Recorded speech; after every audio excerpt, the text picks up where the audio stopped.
అందరూ బంగారం పెరిగిపోతుంది ఆ ఈటీఎఫ్ కొనండి, ఫిజికల్ బంగారం కొనండి, వెండి కొనండి అని పోయిన 15 రోజులైతే సోషల్ మీడియాలో ఆన్లైన్లో నరకం చూపించారు. ఇప్పుడేమో ఒక్క రోజులో వెండి 20,000 పడిపోయింది, బంగారం ఏమో 9,000 పడిపోయింది.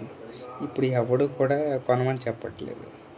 కాబట్టి ఏమంటారు, ఫియర్ ఆఫ్ లూజింగ్ అనమాట, fear of missing out, FOMO అంటారు. అదేదో జరిగిపోతుంది అని వెంటపడి కొనకూడదు. మన దౌర్భాగ్యం ఏంటంటే వెండి 40,000 ఉన్నప్పుడు ఎవ్వరు దాన్ని కనీసం కొనడానికి కూడా ప్రయత్నించలేదు. ఇప్పుడేమో 1,72,000కి వెళ్ళినప్పుడు ఎగబడి కొన్నారు. ఇది హ్యూమన్ నేచర్ అండి. ఇది కొంచెం మారితే అందరికీ బాగుంటుంది.